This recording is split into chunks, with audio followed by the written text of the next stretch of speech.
yes, yes, yes. Pause. A couple minutes late. I know nobody's here yet. Zero, but that's okay. Uh, so those of you on the replay, you're wondering why. Maybe dressed nicer than usual. I've not changed my channel into a law review channel or anything like that. I didn't have a board meeting today. It's currently Palm Sunday, the beginning of the Easter week, and so I had to dress nice for church today. And then afterwards, we went out to a very nice lunch to celebrate my wife's birthday. That was this week, and also one of my son's his girlfriend's birthday was yesterday. So we got to celebrate two at one time. And so I decided to look nice for the occasion, and I was running behind, so I didn't have time to change. And so you get to enjoy what I look like on a fairly normal basis. It's one of those a little sip of that. It's one of those things. So it's Saturday. It's the last. I'm sorry, Sunday. It's the last Sunday in March. So I didn't even know I was going to do a stream this month. I just had to kind of squeeze one in there real quick. And so it's just kind of it's one of those ones, like I said, I call ram nonsense. You something let me see if I can put this. Oh man, there we go. I'm just spoiling everything. That's how professional I am. It's kind of as my old man yells at cloud. Look, I got a lot of complaining to do about some stuff that's been going on. It's one of these, when I planned this out, it's I kind of planned the topic out. It's kind of one of the things that's problem of doing this just once a month. It's because things happen in the news so fast that the things I originally wanted to talk about, there's a lot more stuff that's come out since. But with this, I'm just like this. I'm just going to stick to the ones I wanted to talk about today. And if anybody shows up in the chat, then that wants to do it, we'll have that going on. But right now I'm just talking to myself, which that's fine. I do this mainly as my own personal therapy session anyway.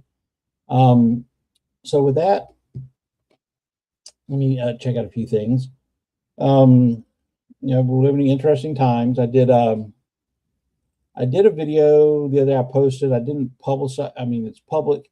I didn't push it. Talking about politics and why it seems to have invaded the action figure hobby. So you might want to go, if you want to, you can check that out as well. Let me check here some real quick. Just checking something here real quick. I'm just killing time in case somebody shows up.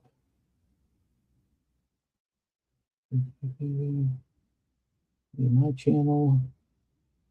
Here I am. Yep. Nobody watching. Like I said, it's just always one of these things. It's kind of hard to pick the right day to get an audience. So that I want to talk about a few things that's kind of been bugging me. So going forward, let's start with some toy stuff. So first of all, 250 years ago, we broke off and became a free nation, and it's a big deal. I'm actually old enough to remember when the big bicentennial, the 1976 celebration happened. Just how we just were caught up in it as a nation. I mean, it was like a whole national deal. I mean, now we're at 250, and it's kind of like meh. That's going to be the general public with that as well. So at the time, at the start of this month,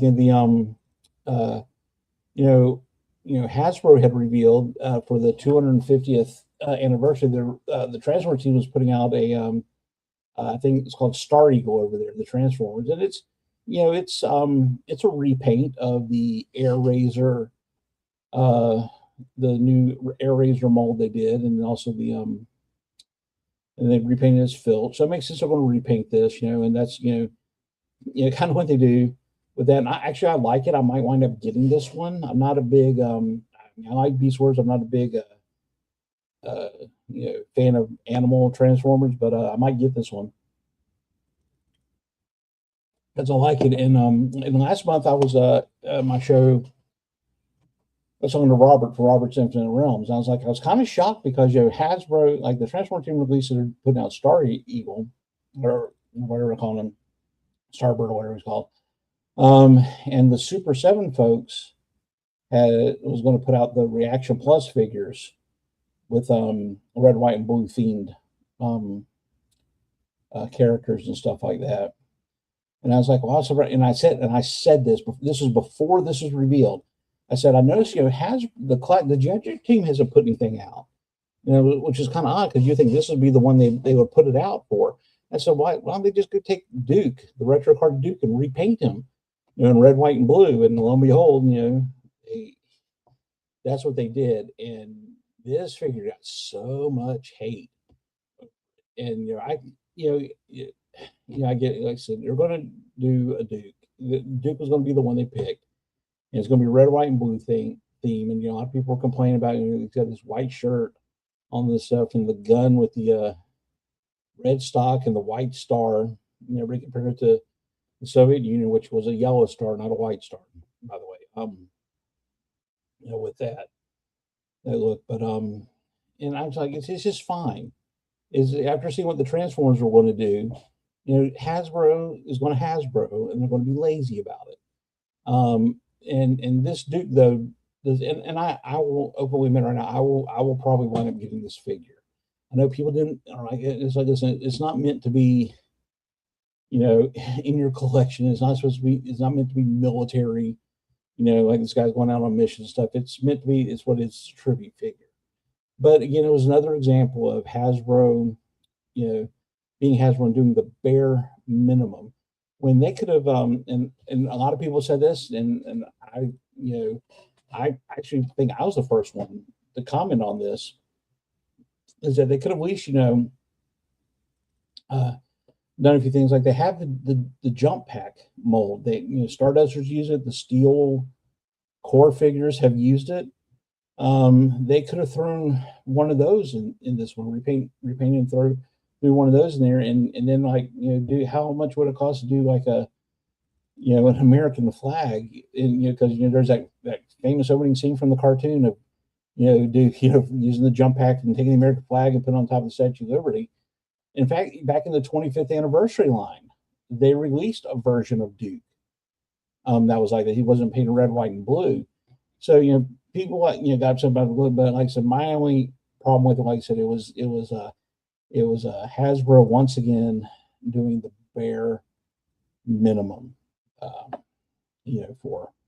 for what used to be, which is a very momentous occasion in our nation's history. So bottom line is I probably will get it. I don't know if I'll keep it on the card or not because I'm not an in-package collector. I like to take my figures out and breathe and let them breathe. I do save the retro card bags.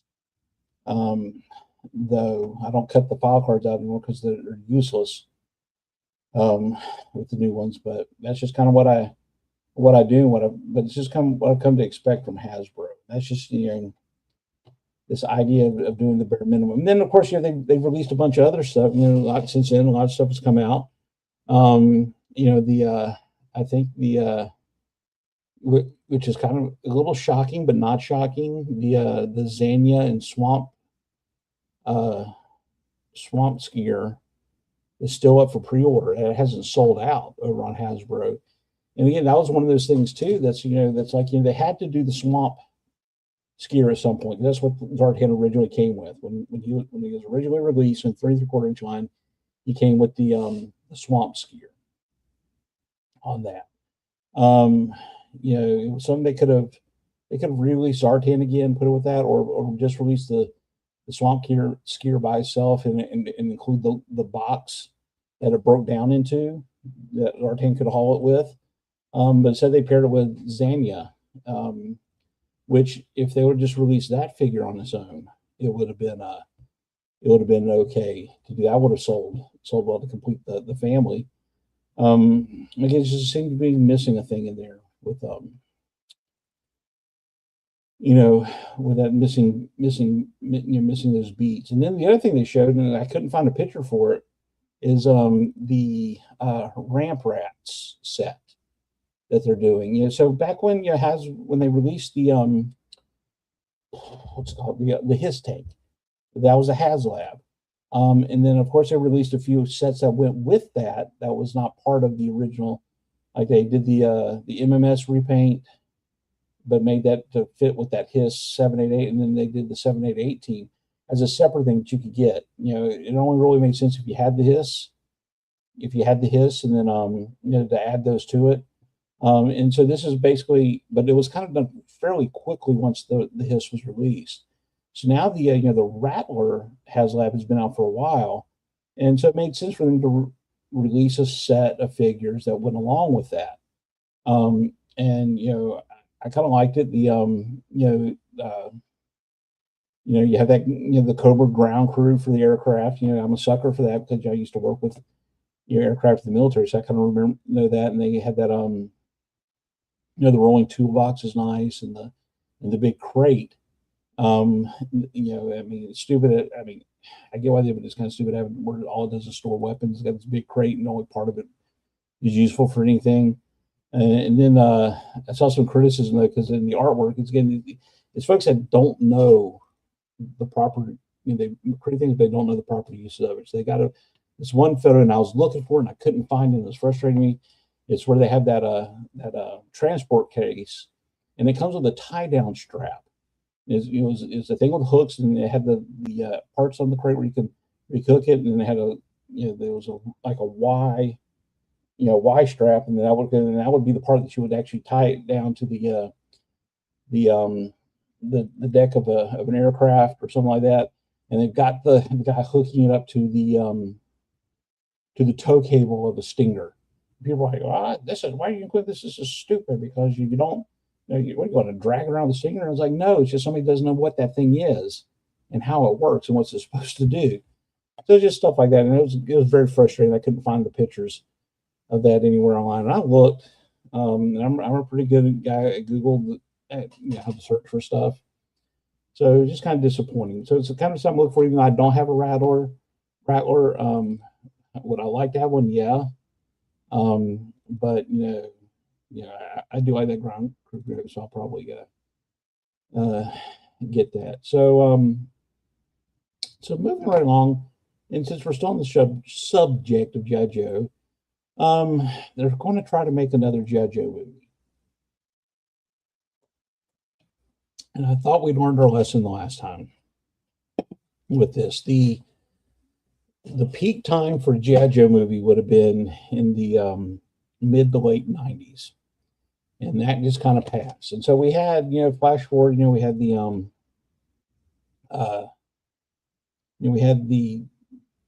G.I. Joe: The Rise of Cobra movie, which was okay.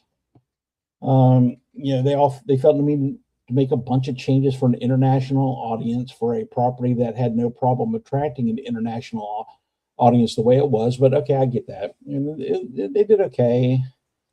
And then a Retaliation.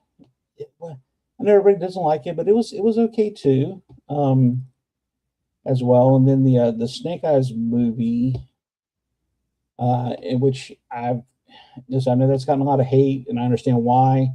I've never seen it, and honestly, I don't want to see it. I don't think I want to put myself through that. So it came out recently that the studio had contacted Max Landis and oh my gosh, I'm blanking on the guy's name, Danny McBride, to each develop a script for a G.I. Joe movie. And when I heard this, I was like, okay. At first, I was like, Max Landis, okay, he kind of understands that. His dad, would have done that.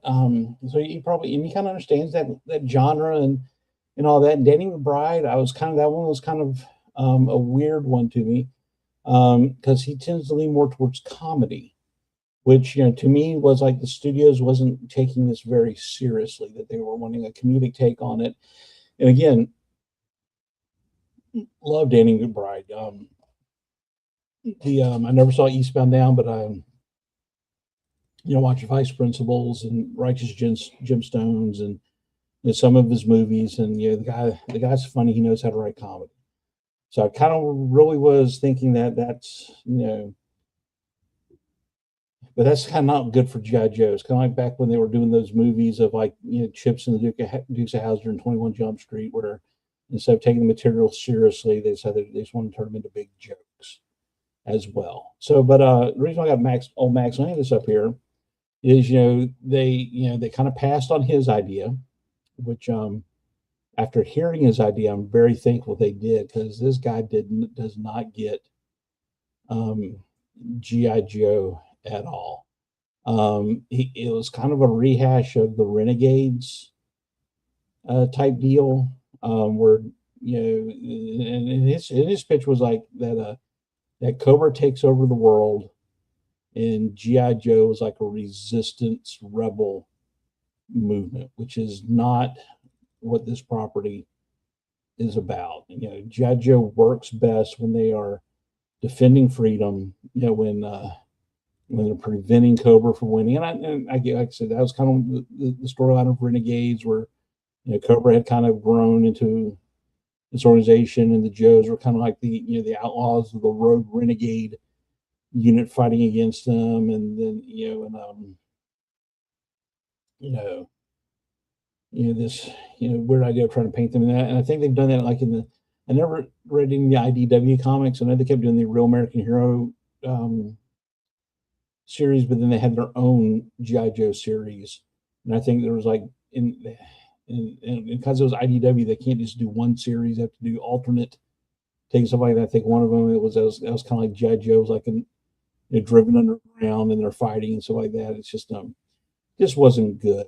And so I'm really glad they passed on that one, which doesn't make me too excited about what Danny McBride is going to come up. If he's a true fan, he understands the concept of GI Joe, the core philosophy of it, those ideas. But again, I think part of it too is I've said this before, is that there's really two types of GI Joe fans. One is the folks, and I think the divine line is how old were you when you were first exposed to GI Joe, and what medium? So I tell folks all the time, I was about 10 years old when GI Joe came out. So all we had was the toys, and we had the comic book. It was a couple years later, when the cartoon came out, and I watched cartoons as a kid too, but the comic book was where it's at. And then you have the fans that were exposed to GI Joe younger than 10, and it was mainly through the cartoon. And again, that's kind of the generation we have running the whole show now. Like everybody, folks in the GI Joe has the Hasbro team at GI Joe are all they're big fans of the cartoon. They push all that stuff. That's why you're seeing some Silly Billy stuff come out with them. And then also too, the Super 7, the Reaction folks. Some of it was because of the size of the pool that they had to draw from. They're real big into producing these one-off characters from the cartoon and stuff like that. And the thing about the cartoon, there was no consistency to story. With the comic book, you've had Larry Hama doing it for well over 300 issues now. And say what you will, the guy understood the property, he understood the assignment, and that always means the same thing. So that's why I'm not kind of, whole hopeful for this supposed movie to come out. So what I got going on next here? And so we're talking about that. Let's talk about TV. So it was announced, like I said, that it was so brilliant how they did this. That there's going to be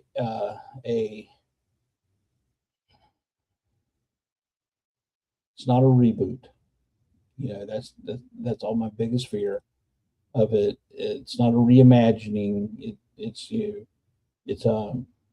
Firefly, and the way that I understand it is it's going to be animated, which I was like, okay. but it's going to be basically the second season they never got because of the cancellation. So it takes place between the end of season one and the movie. So because I was kind of like thinking as they're teasing this, how are you going to because Nathan Fillion and Alan Tudyk have really been pushed behind this, and and they were kind of adamant that whatever they do with the property, um, Alan Tudyk was going to be involved in it, which is kind of difficult because in the movie, and this is not sports, the movie's been out forever. If you don't know Firefly, I'm spoiling something for you, then I can't help you. That the Wash dies in the movie, and Shepherd Book dies in the movie too. So it's kind of like, okay, so how are they going to do this? Because in the movie, they like Shepherd Book moved on and Nara had moved on. So there's a lot that happened between the last episode and the movie that they really didn't cover anymore. So that's what they're doing. So the second season is going to be the animated Firefly is going to be the second season they never got. And so hopefully they'll kind of explain the stuff that happened, because also too, you come back, that show was out almost 25 years ago, 25 plus years ago is when that series came out. And, that cast, they all look different now, and unfortunately, Ron Glass, who played Shepherd Book, he passed away. So I don't know what they're going to do for the voiceover, but they have the whole cast coming back to do their voices. The anime style allows you to do them in, how we remember to love them from that moment the series ended. A lot of people were kind of expressing some skepticism about this because this 2026 is not 2000 2001 2002 when the show came out originally, and the just things are different entertainment and all that stuff. But the fact that they got Nathan Fillion was pretty adamant about this. Is like, listen, we got they took it to Joss Whedon, and I know he's persona non grata in Hollywood right now, but it was his concept, so even though they got his blessing to do it, which is okay, and I'm sure he'll have some sort of hand in it. They just won't publicize it. And then the showrunners they got were folks that had worked with them previously, on this, and they got all the original cast is still alive to come back. They got a fairly decent animation studio to do it. It's just finding a place to air it in this fractured streaming world we live in is the problem. The thing is, I'm not worried about them making too many changes because like I said, this was a cast of folks that understood the show. They understood the themes of the show. They have been they still talk to each other, so they know what the heart of the show should be with that. So I don't see them making any weird changes, just for today's sensibilities, to do that. As well as just going to be in a different medium. But I just love how they're doing that. So they care for it, and there are people that are very much in touch with the fans. The entire reason the movie got made was because of the fans, so they know they owe that to them. So this will not be a group of people that say, forget those fans because we're chasing the elusive new fans with that. So I'm excited about it. I think it's going to turn out good. I just can't wait to see it, and hopefully, like I said, they find a platform to stream it on, and and do it in such a way where the executives can't get into and mess it up because they dealt with that before as well. That's where they don't need any good idea fairies coming in trying to change things with that. So, this show goes a lot faster if I don't have anybody in the chat asking me questions. But I'm sure on the replay you guys will have some questions and drop in there. Of course, I respond. So with that, just for one more topic, and I'm just flying through this, is Dune. So they released a trailer and some photos for what they're calling Dune 3. Denis Villeneuve, I think is how you say that guy's name. And it's basically the adaptation of Dune Messiah, which was the second book. Dune was the first book, and and Dune Messiah was the second book. So this is a science fiction part that's near and dear uh, to my heart. It's one of my favorite epic science fiction series of all time. I've read all the original Frank Herbert books.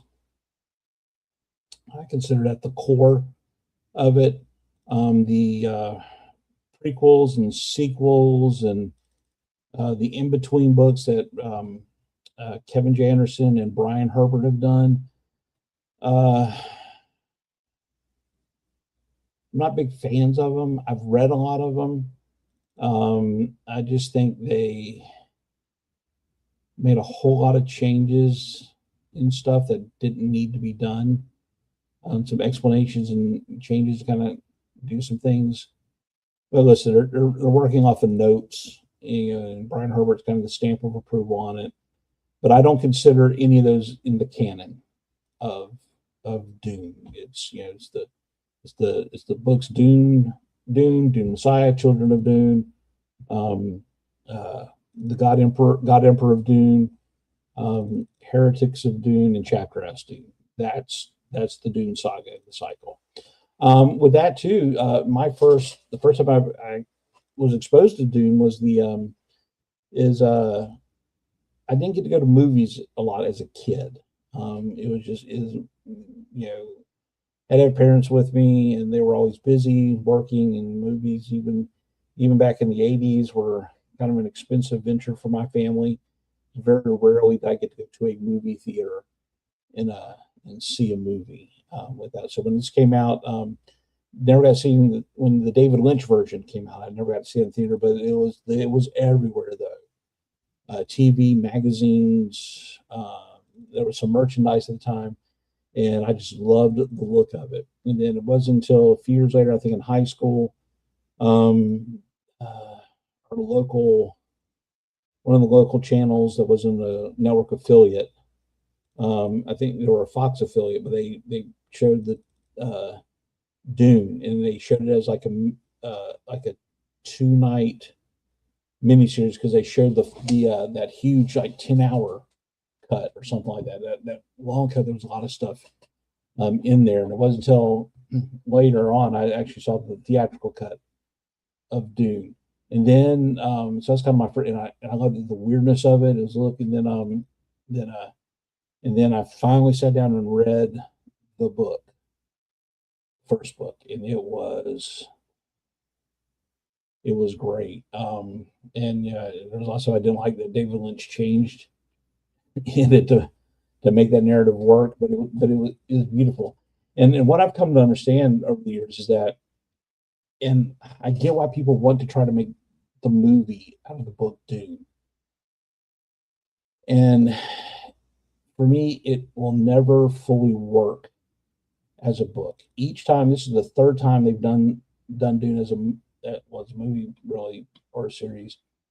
The David Lynch movie, though, it was it really, well, it was David Lynch. He loves to dabble in the weirdness, so it was weird. Wasn't like any science fiction that was out at the time, and the look of it was just visually striking. The so I think that's probably one of the best looking versions of Dune, and because I saw that movie first when I read the book, in my head that's what the characters look like. That's what still suits look like. That's what the worms look like. That's what the Emperor and the Baron, all those folks. That's what they looked like from what I saw in that movie. So it kind of helped me process that book. Then when the Sci-Fi Channel did the miniseries, they took the first book and they turned it into a miniseries. That was probably look wise, it didn't really do it for me, but because it is a mini series, they were able to capture a lot of the story of the book that they didn't do in the David Lynch Dune. And then they went on and they did another miniseries, a following miniseries, Children of Dune. They kind of compressed Dune Messiah because Dune Messiah is the shortest of the books, with Children of Dune. Again, it was one of the things I think they did good story. But the problem is it's just all movies, and there's not a lot of time to tell a story and breathe. So I've watched Dune parts 1 and 2 that Denis Villeneuve had, and Visually, I think they nailed a lot in that. It's visually a beautiful movie. And of course, he had to make some changes to the source to get to fit into a two-part movie. However, uh, the part two had some problems in it. Well, the overall main problem is not featuring the guild, the Spacing Guild, more as part of it. But that's, I get why he did that. I was just, because if you read that book, it's so plot line dense, and there's so much going on. It's a very complicated universe. So I give them not, de-emphasizing the guild's involvement in all this stuff. The second part, though, is where I had the most problems with it. One of the problems is the Emperor. Christopher Walken is an amazing actor, but I don't think he did a good job as the Emperor. In the books, the Emperor, Christopher Walken got like the cunning political side of the Emperor done, but in the books, it's very much he's a very opulent character because he's the emperor of the Imperium, thousands of worlds, and so so he's opulent, he's decadent, sometimes a little bit petulant, and other $10 words I could throw in there. With that, and Chris Rock just didn't. They had he wore that grayish cloak, whereas the Emperor, like oh my gosh, I can't remember the guy that played the Emperor in the David Lynch movie, was perfect as the Emperor. I did like that they included the whole little subplot that nobody's ever included, I think, before. I think they did in the sci-fi series a little bit of the Bene Gesserit sending Margot Finnering to conceive a child with Fëed Rathula to keep the Harkonnen bloodline going. That was a nice little touch. They didn't kind of explain the whole relationship between that her husband Count Finnering was the best friend of the Emperor, and then she's been Gesserit, and he was a failed Quetzalcoatl Haderach, and but that was just too complicated. But I did like that touch they put into that. I didn't care for also the look of Fëed. I think they kind of tried to make all the Harkonnens look the same to kind of code it, but Fëed was supposed to be extremely handsome and vain, and didn't feel that way to me with that characterization. So one of the other changes that there was a change that didn't make sense to me is the idea that that Alia, Paul's sister, wasn't born yet. In the book, and in the David Lynch movie, remember Alia, she's a little girl, and they capture her at the end, and she's the one that actually kills the Baron. But in this plot movie, though, because the rebellion from when the time the House Strange falls and the Hermitage and Arrakis to the point where Paul converts the Emperor is about a 5-year period of rebellion, and they had to, and so in the storyline they compress it to just a few months of rebellion because Lady Jessica was pregnant with Ollie, so they had her Ollie not be born yet. So they had Paul kill Baron Harkonnen, which I don't think that was a good idea. And then this weird thing they did with the character of Chani. I get it. You have Zendaya, so you want to use her as much as possible. I get that. But this was a change they made, not from the book, but for modern sensibilities, let's say. Is so in the book, Chani, at first she's skeptical that Paul, about this whole thing about him being the Messiah, because she actually gets to know the real Paul, and she begins to understand that he's being manipulated just as he's manipulating the Fremen. So because she sees the man behind the myth. But in the book, they have her, she's always doubting Paul. They love each other, but, she doesn't believe. But in the book, she begins to believe that he is the Mahdi, this promised savior and support. But all through the second part, she doubts that. And then at the end, I know they think they did it because they were improving the character. Because again, China doesn't have a whole lot to do uh, in Dune beyond being a love interest for Paul, and I get that. In Messiah and Children of Dune, she has a lot more input, but it's that end story where at the end where Paul's defeated the Baron Harkonnen, he's killed Fade. He forces the Emperor to advocate, and so Paul understands that in order to legitimize his claim to be emperor, is he has to marry the emperor's daughter, Princess Erlian. And what that is that something that his father taught him is that that his mother Jessica was Duke Leto's concubine. The Duke loved her and treated her as a wife, but the Duke also in this system they had understood that the way to power was going to be through political marriage. So that was kind of how he thought. So what Paul understood is that and he says this in the book. He's like, listen, I love Chani. She for all intents and purposes is my wife, but I'm marrying Erlian to lay claim to the throne, and she will never be a wife to me in any way, shape, or form. Physically and all that stuff. That any heirs I have is going to come through Chani.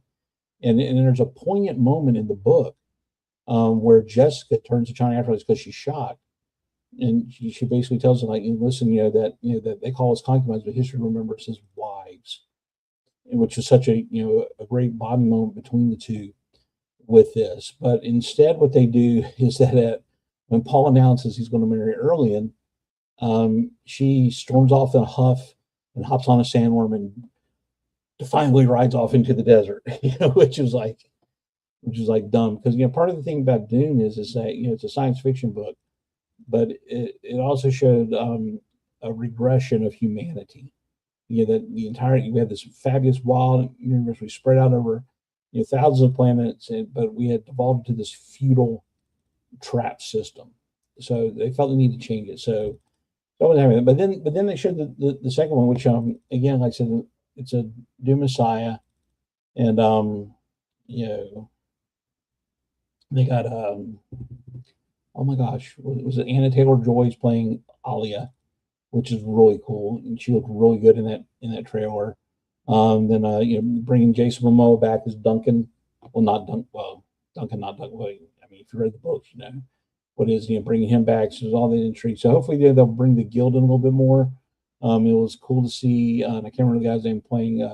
The face dancer Sickdale, because there's this big conspiracy between the guild, the folks that are so loyal to the emperor, the old emperor, and the Bene Tilax, who they haven't introduced yet, because they really get introduced in the Messiah book, and all that stuff. This big conspiracy going on. So I'm looking forward to it. Again, it looks beautiful. But to me, Dune is a thing. I think after this, they need to stop trying to make movies of it. Of this, they should. Dune would actually work better as like a Game of Thrones style miniseries, or not a miniseries, but like a season. Like give us like 13, 14 episodes of Dune. You could take 2 seasons to really do the book right, and then you could spend 1 season doing Dune Messiah, and another 2 doing Children of Dune. And then, I mean, my favorite book of all was The God Emperor Dune, which I don't ever see that being able to be made into any sort of media franchise. Or better yet, a better idea would be to take Dune as a series and animate it like they're doing with Firefly, because you could really delve into some of the weirdness of that material with that. So that's just kind of how things are. There's a lot going on. I mean, some good, some bad. I just don't think there's that much effort into things anymore, thought as well. So with me here, let's trying to find something here I was doing.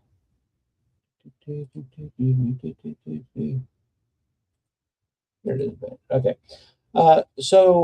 Looking forward, next month, I'm looking for a guest to interview. I like this format of, every other month I actually have somebody on to talk to.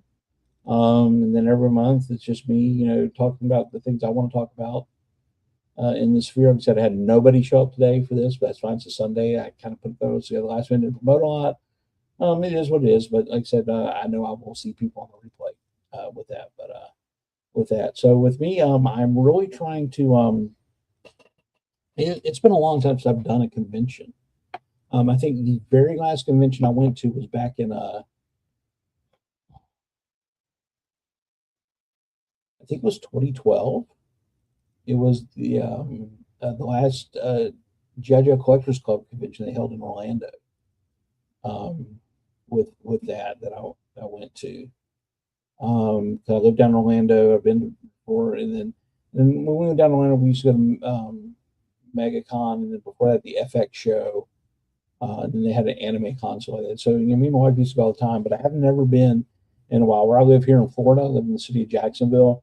They have some shows, but they're overly priced and they're not as big and extensive um, as, there's not really people selling, like, they don't attract like companies that are selling new stuff. It's usually, a lot of, there's some vintage stuff you can pick up, but it's usually a lot of people just selling stuff that, it's like a highly organized and expensive flea market sometimes. And it's no offense to people that do that and build that, but it's just not.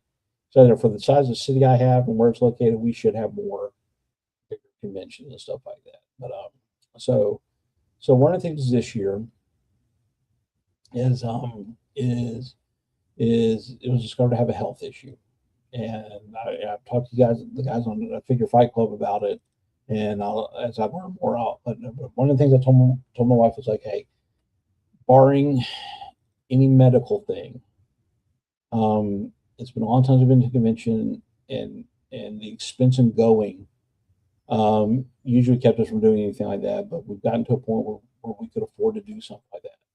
Is I want to go to the Joe show, the Dallas Fort Worth DFW, in a while. One, because then it's a big show, and there's a lot of folks that I've met here on YouTube, um, you know, and personally that are going to that show, that are there, and I want to go see some of them. And plus that's a show. You know, obviously JoJo is near and dear to my heart. You can look and see behind me there. And plus, there's going to be vendors there. Like, I really want to go and meet Bobby Vala, in that Malice exclusive. Ooh, I want that so bad. But I'm tired. I'm tired of waiting for it to go on sale. All the exclusives go on sale on his website. I want to kind of get one first. It's just me with that, and plus a chance to meet other people and hang out and have a good time. It will require me flying out there, and staying out there, so there's an expense involved. But barring any treatments or things I have to go through with that. That's what I want to do with that. And then, I told my wife last night that if for some reason we can't attend the DFW show, then I want to go to the was it the Toy Unity show in November that Articulating Ninja's putting together. Because if I can't go to the DFW one, I'll spend the money for playing to the hotels to head up to that one. So if for some reason I have to miss that one, then I'll do that. So so things are going we're moving forward with that. I'm still trying to get more content up, for the show, and I don't know why my camera keeps going in and out of focus on me, but we'll fix that. So I've done a lot of ranting and complaining today, but coming to the end of this, I've kind of run out of steam and topics to talk about. And I know everybody. I'm probably going to go watch the Chad pregame show. But I just want to leave you guys with something to think about. So again, like I said, I did a lot of complaining today. A lot of my old man yelling at cloud shtick. But in the vastness of things, the things I complained about today are not that big compared to everything. And we have a tendency in our society to to, look at every little inconvenience as a great tragedy. But when you pull back and you look at things in perspective, you see it's really not all that bad. Listen, we live in a golden age, especially if you're a collector. If you would have, taken 10-year-old me and those 82, 83 Joes I was playing with and said, hey, at some point, you're going to get one of these, and how we complain about these today, but we would have, fallen out of our seats. And so I'm kind of reminded of another favorite book series of mine, Douglas Adams' Hitchhiker's Guide to the Galaxy. And in one of it, he explains there's this guy that invented this thing called the total perspective vortex. And basically, he invented it because his wife told him he had no sense of proportion. And so what he did is he created this machine that could use a bit of matter, something as small as a piece of cake. And from that, because all things in the universe are connected, could extrapolate the entirety of the universe. And the idea was you put somebody in this machine, and it starts out with you and then starts pulling back until you view the entire vastness of the universe. And the idea was to show you that you're just a small speck against the vastness of the universe. And the downside is that it caused people to go insane when they began to contemplate how vast everything is, and their importance in relationship to that. So I always tell folks that, with things nowadays going on, it looks bad, and we gripe and complain about things, but in the grand perspective, it's really not a lot to complain about. So just kind of keep that in mind as you go through. Have a sense of proportion about these things. I get it, anger sells. So again, like I said, nobody showed up today, which is fine. I was going to do the show anyway. But I know there are some folks I watched on the replay. So to the replay folks, I say thank you. Make sure you hit the like button, hit this, leave a comment, all those things, all the YouTubey things. And we'll see you next month. I'll announce next month. Hopefully earlier, start promoting it earlier. Once I lock in a guest and lock in a time with that. So with that, I'm going to do what I normally do. Is I end the show by simply pressing the button to end the show. And so now I'm going to press that button. So goodbye.